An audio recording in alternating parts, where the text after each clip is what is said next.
Welcome back to SnowRunner, guys, and in this video, we are going to be doing a battle that I have been waiting a very long time to be able to do. Now, starting over on the right, we have a new two-door Bronco, and then in the middle, we have a four-door JL Wrangler, and then on the far left, we have the R&R Gladiator. Now, with all of that being said, I am very curious to see how these three vehicles do when you put them up next to each other. Now, obviously, these are made by different mod creators. Well, I should say the R&R Gladiator is made by R&R, obviously, the R&R team, and then these two are made by Franklin Diaz. Now, with all of these three vehicles, they have a different set of capabilities, they have a different set of advantages, and a different set of disadvantages as well. So, again, we're going to be running them on the Stadium Super Trucks obstacle course. This map is available, of course, on console and PC, and these two vehicles are currently only available on PC as they are not console friendly due to being branded, and the R&R Gladiator, since it is its own unbranded creation, it is available on consoles. Now, with all that out of the way, let's go ahead and jump into the Bronco. We're going to drive it first, and then the other two are going to follow.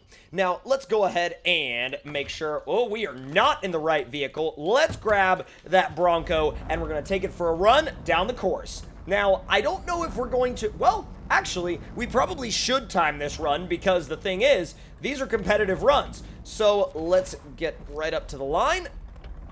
Back it up just a tad. All right. Now, 3, 2, 1, go. Come on.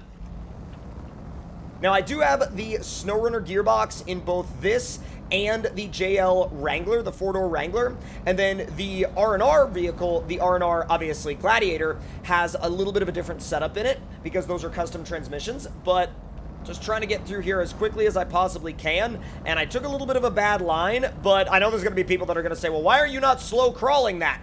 The reason why I'm not slow crawling this is because literally this is timed, and so the objective here is to get through as quickly as possible, even if you do end up with a little bit of damage on the vehicle. So we're going to try and not damage it all the way out, because if we do damage it all the way out, we have to stop and cancel the run, and whoa, and it has to be considered basically like a finished run at that point. But let's try and make our way over on this side, because the thing about this side is the fact that I can avoid some damage by going that way, so I would definitely prefer to do that. I do really like how this thing drives, though. It has a vanilla game feel to it, but also feels like it could take on some pretty gnarly obstacles if you wanted it to.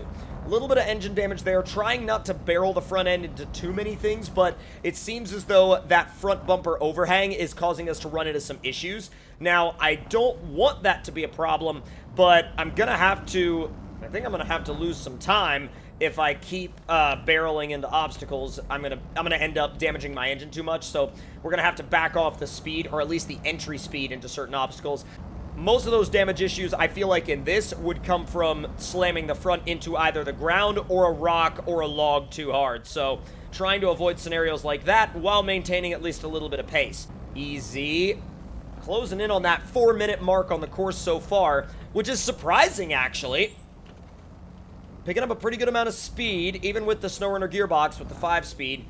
A little bit of a nosedive there. Ooh, a little bit of a save there. That was so close to being really bad. I mean, obviously, we took a big time penalty on that one. But if we can just barrel through the rest of the course without issue, we might be okay. After all, we are capturing all of this run on our little GoPro right there on the dash, which is brilliant. All right, here we go. Ooh. Dude, you've got to be so freaking careful here. We're about the right width for it to be okay, but you need to keep your momentum up. Otherwise, like I said before, you're going to be in lots of trouble. Oh my god, I barely have a sliver of my passenger side tires on that piece of concrete. But it's okay, because we're up and over now, and we can go ahead and literally go flat on the throttle through these next jumps. It is pretty well balanced. Now, it does drop the front end a little bit on these jumps, but whoa! That was a lot more of a bounce back there than I thought there was going to be. Yeah, it's going to be like a 7-minute run. Jeez! Almost there. Almost there. Well, a little over 7 minutes. This might even be a bronze run. Oof! Again, I'm going to put that, or release most of that, down to the issue we had with the front end just nosing in completely. And it doesn't like having the diffs locked here. Holy crap. Again, a lot of people are going to appreciate this thing's realistic performance, but I don't know if, like, I don't know if a lot of the rock crawling people are going to be all over this thing, because you could see how it took quite a bit of time to get down here and also took quite a bit of damage doing it, especially in the engine department. And across the line with a time of 7 minutes and 35 seconds. So, obviously, not a terrible time, but definitely it did not make it through without its fair share of challenges. So now we're going to move on into the JL Rubicon.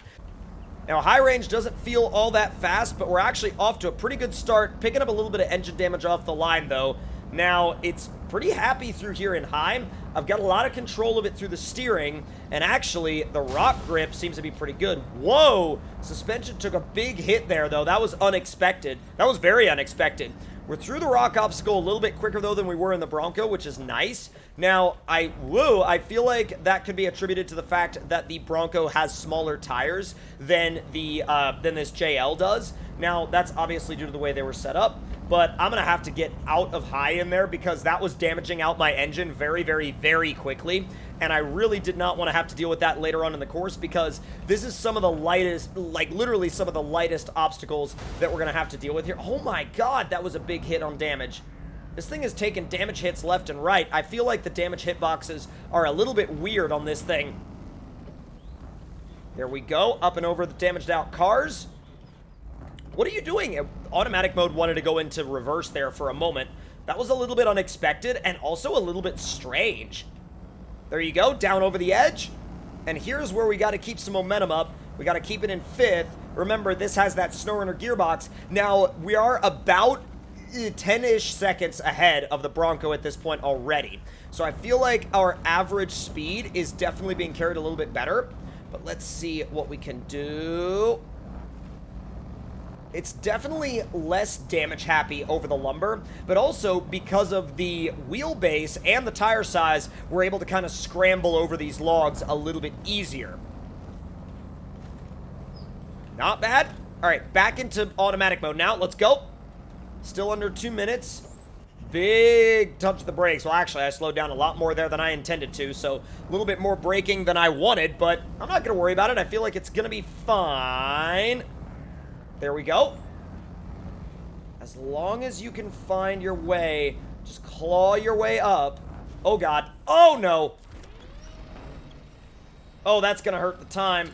That's going to hurt the time by a lot. Let's see if we hit this in 5th. Oh, my God. It grabbed the rear axle and was literally like, nope. You are not making your way over that. Don't you dare. I cannot believe I did that. Oh, run number 2 for the Jeep now. Be very careful over the crates because this is what got me last time. Alright, come on.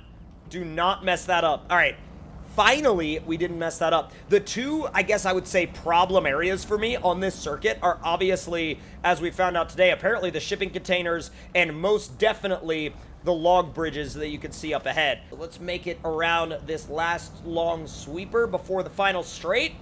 And now we're on to the final set of obstacles, the balance one being one of the last slow-paced obstacles that we're going to have to hit. So, easy is the name of the game through here. Just easy, but keep the momentum. Easy, but keep the momentum. Up and over. Really trying to not adjust the steering, like, at all, because if I adjust the steering at all, I'm going to be in big trouble. Okay, full send. Come on. Dude, I swear if the suspension just damages itself out on one of these landings, I'm gonna be, like, really, really sad. Oh, not bad. No! Oh, and fuel tank? Bro! That shouldn't have constituted that much damage. Now we have to limp it to the line. Although, beating the Bronco's time with a completely destroyed suspension is gonna be pretty hilarious, but, like, I don't know if it's even going to make its way through the final rock garden like this.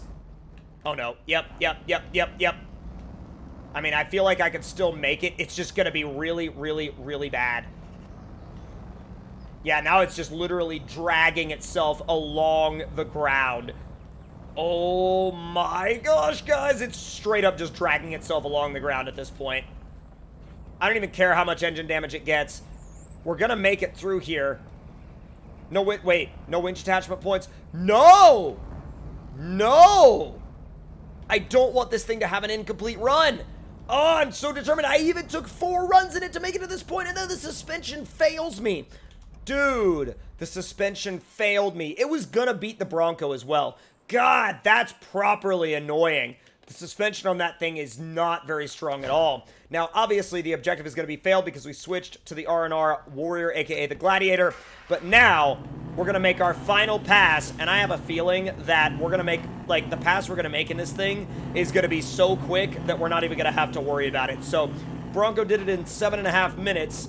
The JL Wrangler did it in, well, it was about to do it in 6.5 minutes, but, or I should say, probably closer to 7, but the suspension completely failed me. This thing, on the other hand, is going to absolutely just send through here. Now, that's going to be around about a 19-second run through the Rock Garden, which is pretty similar to my final run in the Wrangler. But again, this thing is just going to decimate it. I can already tell you. I can already feel it. And again, you can see how soft that suspension is and how much it just soaks up the bumps rather than just plunging the front end of the vehicle into the ground. This thing is absolutely just going. Now also, obviously this thing has a lot more allowable damage points because it's made to a different balance spec than the other two are. The other two are definitely more vanilla game focused. This is a little bit more send it focused. But let's make our way up and across these shipping containers without dipping a tire. That's definitely what I wanted to see.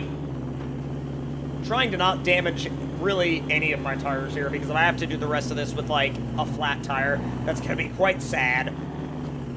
God, it is really whipping itself around though. Oh no. Come on. There you go. Dude, there it is. There it is. Getting after, bounced off that log and caused the drivetrain to bind. That's not what I wanted, and it actually caused me to start stalling out, but that's fine. We're up and over now, and we can carry on to the next obstacle. Now trying to slow my speed just a little bit here. Yeah, took a bunch of engine damage there. Didn't want to take that, but that's also, you gotta think, in this thing, all we took was suspension damage, whereas in the JL, we took, like, a gigantic suspension damage hit. Like, when I say a gigantic suspension damage hit, it was a big one. Alright, throwing it in high all the way up this hill. Go, go, go, go, go, go, go. Crossed over the 2-minute mark just a little bit ago. About 10 seconds ago, 12 seconds ago. Wow. We're like, well, aside from that one right there. But see, the thing is, that hit would have completely damaged the JL's suspension in basically one go. Basically one hit. There you go. Alright, full send out of there. Full send out of there. Come on. 4th, 5th. Are you gonna nosedive? Moderately, but it was actually able to gather itself up, so not enough to where I would have to worry about it. Man, high range in this particular transmission is actually a little slower than I would expect it to be, but God, these BFGs are actually doing mad levels of work in that mud. Do not slide off the bridge. Bro, if I mess it up at the bridge, I'm just literally gonna like creep across the bridge because I do not want the bridge to be the spot where I just lose it. If I was to lose this entire run at the bridge, I'd be so sad. I would be so freaking sad.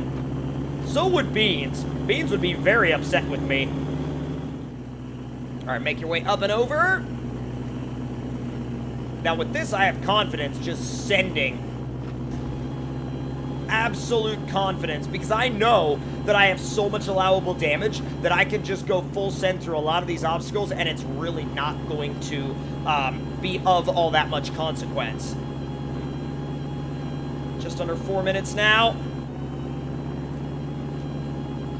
Dude, go, go, go, go, go, go, go, go, go, go, go. Oh, it's absolutely scrambling now. Absolutely scrambling. There we go. Yep, there we go.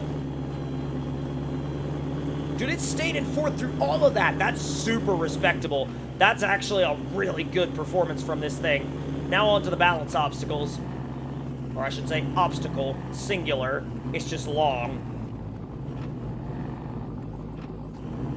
Oh, that suspension tuning, though. it's just like a tiny little bit of a bump that it has to go through, and then once it goes through that tiny little bump, you're good. Oh, up and over so fast. The wider track width giving me a lot more confidence. Running through there in 6th. Ooh. Not bad. Oh, I picked up a little bit of suspension damage from scraping the undercarriage there. Oh, a little bit more. That's a lot. 4 minutes and 50 seconds right now. There's the JL. Go, go, go, go, go, go, go, go, go, go, go. Ooh. Holy smokes, I almost rolled it over on that one. But at the finish line, I was hoping... Oh, no. Come on. We had the range we needed there. At the finish line, we actually... I was hoping to have all 3... But at the finish line, we have the Bronco with a time of 7:35 and the Gladiator with a time of about 5:10. And the JL kind of chilling out back there in the rock garden with a fully damaged out suspension. So if you guys enjoyed this test and comparison video, make sure to let me know your thoughts and opinions in the comments below. Hit that like button if you enjoyed, subscribe if you're new, and I'll see you guys next time.